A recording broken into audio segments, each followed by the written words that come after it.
Hola, hoy nos metemos de lleno en los fundamentos de la sociología. Tenemos aquí delante unos textos académicos, ¿eh? Son fragmentos de manuales universitarios, de hecho. Sí, material denso. Exacto. Y nos van a guiar por los conceptos clave, los pensadores más importantes y esa conexión que tiene la sociología con la sociedad. Y también con el derecho. Un buen repaso, vamos. La idea es esa, ¿no? Ir un poco más allá de la simple definición y, bueno, intentar captar cómo piensan los sociólogos, cómo miran el mundo. Entender su perspectiva. Eso es, descubrir esas fuerzas que a veces ni vemos, pero que dan forma a cómo vivimos juntos. ¿Y por qué esto es relevante hoy en día? Buscamos esas ideas que nos hagan, pues, ver las cosas de otra manera. Que nos hagan pensar un poco. Justo. Hablaremos de estructura social, de clases, de cambio social. Nos cruzaremos con gente como Comte, Marx, Weber, Durkheim. Los clásicos. Los clásicos, sí. Vamos a intentar que sea una exploración, pues clara, ágil y, ojalá, que descubramos algo nuevo. ¿Nos metemos en harina? Venga, vamos a ello. Pues empecemos por lo básico, ¿no? ¿Qué es exactamente la sociología?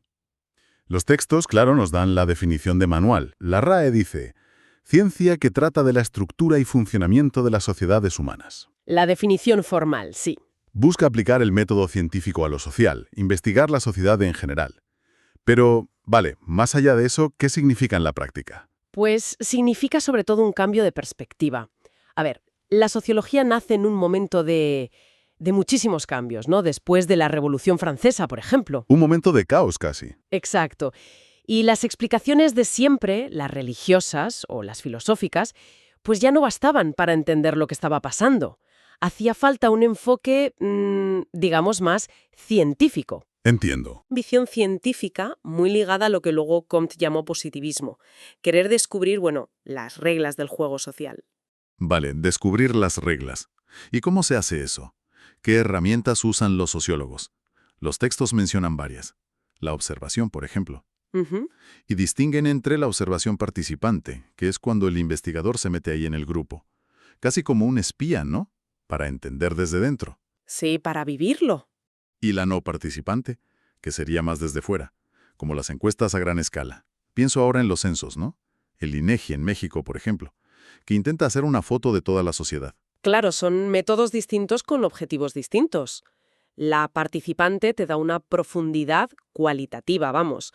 Entiendes los matices, el día a día. Te empapas. Eso. Las encuestas, como los censos, te dan amplitud, números, patrones generales. Pero quizá pierdes el detalle individual, ¿sabes? Claro. Y luego están las entrevistas, que son clave para explorar a fondo las experiencias de la gente, sus problemas, y el análisis estadístico, claro, que busca relaciones en todos esos datos. A ver si, por ejemplo, pues el nivel de estudios influye en el salario. Pero todo esto suena a que, bueno, a que hay que ser muy cuidadoso, ¿no? Los textos insisten mucho en el rigor. Fundamental. Que los cuestionarios estén bien hechos para no influir en la respuesta, que las muestras sean representativas de verdad y, sobre todo, la objetividad del investigador. Uf, qué difícil tiene que ser eso. Dejar tus propias ideas fuera al analizar temas que te tocan de cerca. De la opinión personal. Y la honestidad, claro. Presentar los datos como son, aunque no te gusten o no confirmen lo que pensabas. Es la base para que la sociología sea creíble como ciencia. Totalmente. Bueno, hablemos de los padres fundadores. Augusto Comte, que le llaman el padre de la sociología. Su gran idea, según esto, es que la sociedad evoluciona por etapas intelectuales. La famosa ley de los 3 estados. ¿Podemos resumirla rápido? Sí, claro. A ver, Comte dice que la humanidad pasa por 3 fases para explicar el mundo. Primero, la teológica. Todo se explica por dioses, espíritus, fuerzas sobrenaturales. La fase mítica, digamos. Eso es. Luego, la metafísica. Se buscan explicaciones más abstractas, como esencias, causas últimas, pero todavía sin base empírica fuerte. Más filosófico. Un poco sí. Y finalmente, la positiva o científica. Aquí ya la explicación se basa en observar, experimentar, buscar leyes mediante el método científico. Comte creía que la sociología estaba naciendo para llevar esta fase positiva al estudio de la sociedad. Entiendo. Pero esa idea de buscar leyes naturales sociales, casi como si fueran leyes físicas, para predecir y controlar, a ver, ¿no es un poco determinista? como si no tuviéramos capacidad de decisión. Es una crítica muy común y con razón. El positivismo de Comte, en su afán por ser científico, quizás simplificó demasiado, subestimó la capacidad que tenemos las personas para reflexionar, para organizarnos y, bueno, para cambiar el curso de las cosas conscientemente. Claro. Él buscaba orden y progreso basados en la ciencia, pero la sociedad es bastante más rebelde y menos predecible de lo que él pensaba. Y esa complejidad se ve muy bien con el siguiente gran nombre, Karl Marx. Marx. Aquí cambiamos de tercio totalmente. Los textos lo dejan claro. Su idea clave es el materialismo histórico, Eso es. que la economía, o sea, cómo producimos lo que necesitamos para vivir, es la base que determina todo lo demás. La política, las leyes, la cultura, las ideas. Todo. La infraestructura determina la superestructura, en sus términos. Exacto. Y mete ese concepto central de la lucha de clases. Burguesía contra proletariado, como el motor que mueve la historia. Hay una cita en los textos que es brutal. La historia de las sociedades se explica a partir de la producción y distribución de los medios de Y subsistencia. es que para Marx, el conflicto no es un fallo del sistema, es su esencia. Sobre todo en el capitalismo, donde la propiedad privada de los medios de producción crea una tensión inevitable entre los que poseen y los que solo tienen su fuerza de trabajo. Explotadores y explotados. Básicamente. Y lo interesante es que lleva esto hasta las ideas. La ideología dominante, dice Marx, es la de la clase dominante.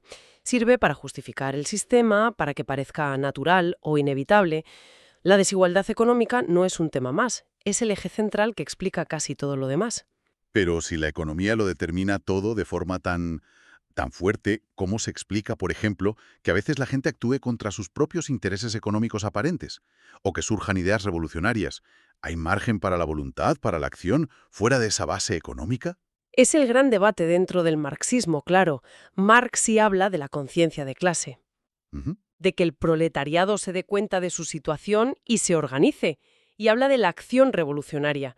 O sea, no es un determinismo puro y duro, un automatismo, pero el peso de la estructura económica es enorme en su teoría. Eso sí, la superestructura, ideas, política, tiene cierta autonomía, puede influir de vuelta en la base, pero al final, para Marx, la economía es la que manda. Es un enfoque muy distinto al de Max Weber.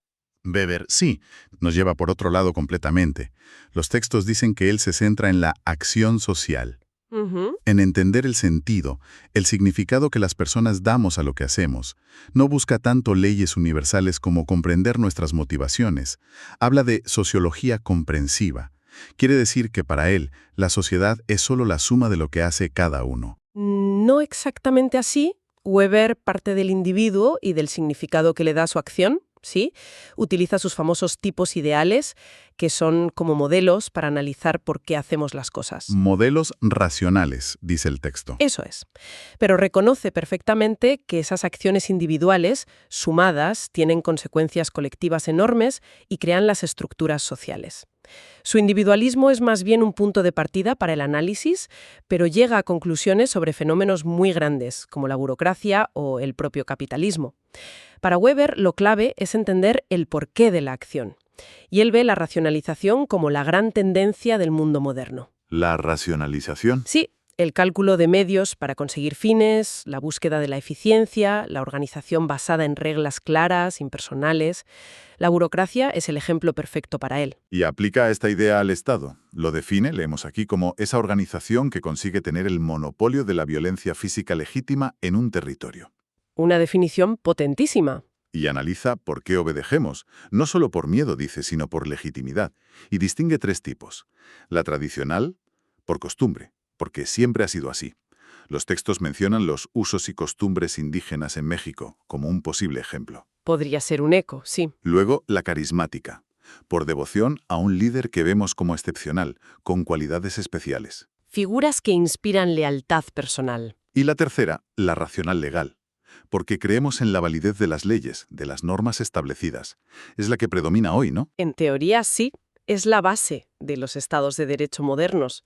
Esa tipología de la legitimidad de Weber es muy útil.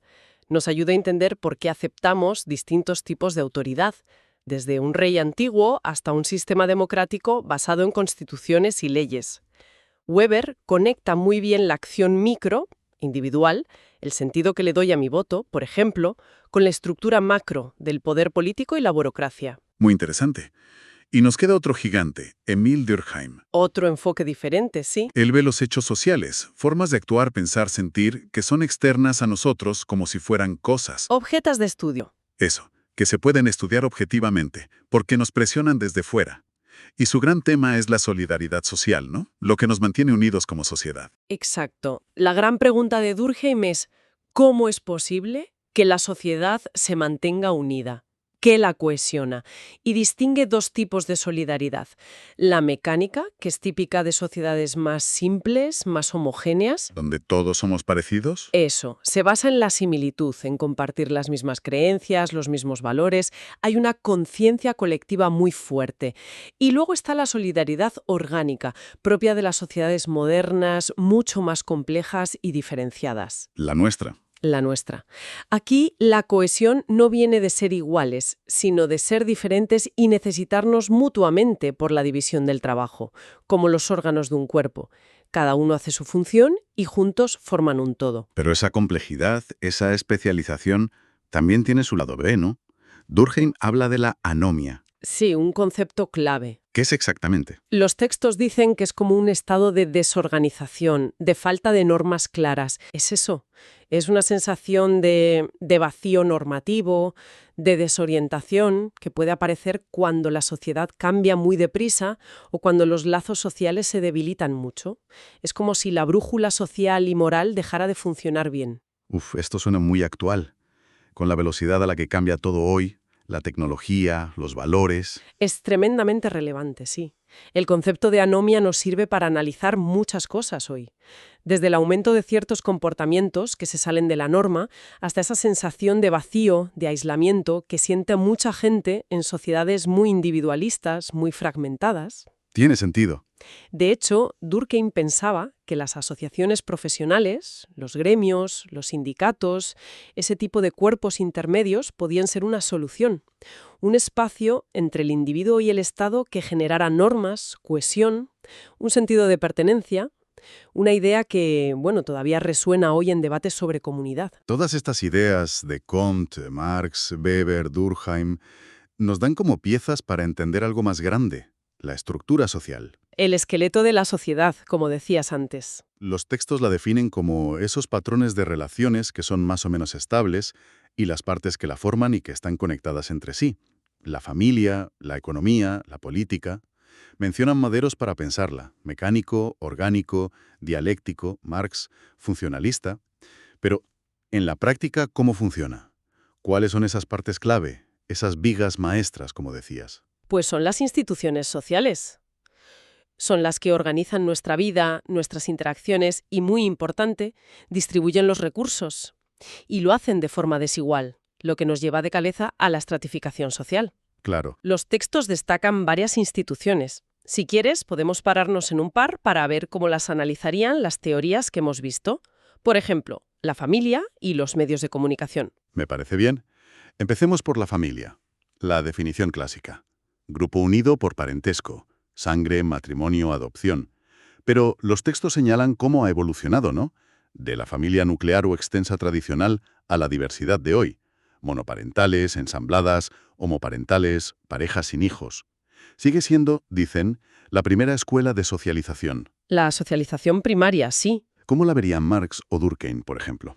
Pues Marx seguramente la analizaría en conexión con la propiedad privada. Cómo la familia ayuda a reproducir la fuerza de trabajo, cómo transmite la herencia y, por tanto, cómo perpetúa las desigualdades de clase.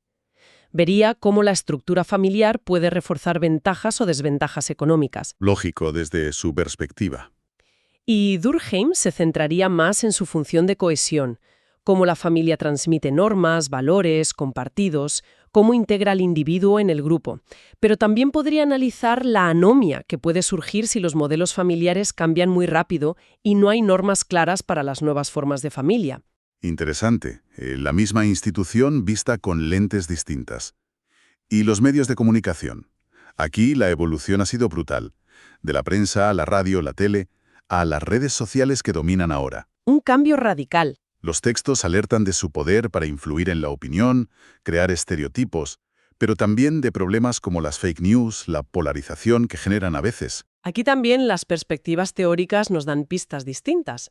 Un análisis más marxista podría preguntarse, ¿quién controla los medios? ¿Qué intereses económicos hay detrás? ¿Cómo difunden la ideología dominante para mantener el sistema como está? El control ideológico. Claro, un enfoque weberiano, quizá, se fijaría más en cómo los medios afectan a la racionalidad o irracionalidad del debate público, o cómo ciertas figuras mediáticas pueden tener un liderazgo casi carismático. Interesante. Y Durkheim probablemente se preocuparía por su impacto en la conciencia colectiva. Los medios nos unen o nos fragmentan. Generan solidaridad al compartir información o crean anomia con la desinformación y el ruido constante. Es evidente que estas instituciones y otras que mencionan como la escuela, el Estado, la religión, son fundamentales en la socialización. Totalmente. Ese proceso por el que aprendemos las reglas del juego social, interiorizamos las normas, los valores de nuestra sociedad, desde pequeños, en la familia, la socialización primaria, y luego seguimos aprendiendo en la escuela, con los amigos, en el trabajo, la secundaria. ¿Aprendemos qué se espera de nosotros? Y ese aprendizaje, claro, no es igual para todos. Está muy marcado por el lugar que ocupamos en la jerarquía social, lo que nos lleva de cabeza a la estratificación social. Exacto, la estratificación, esa clasificación de los grupos en la sociedad de forma jerárquica. Los textos insisten en varias cosas, que es una característica de la sociedad, no solo diferencias individuales, que tiende a pasar de generación en generación aunque exista la movilidad social. Que no es inmutable, pero sí persistente. Eso, que es universal, existe en todas partes pero de formas distintas. Esclavitud, castas, estamentos. Y que hoy lo que predomina son las clases sociales, basadas sobre todo en la economía, en la ocupación. Y un punto clave, se apoyan en creencias, en ideologías que la justifican. Aquí volvemos a conectar con Marx y Weber, ¿ves? Para Marx, la clase, definida por la relación con los medios de producción, es lo central.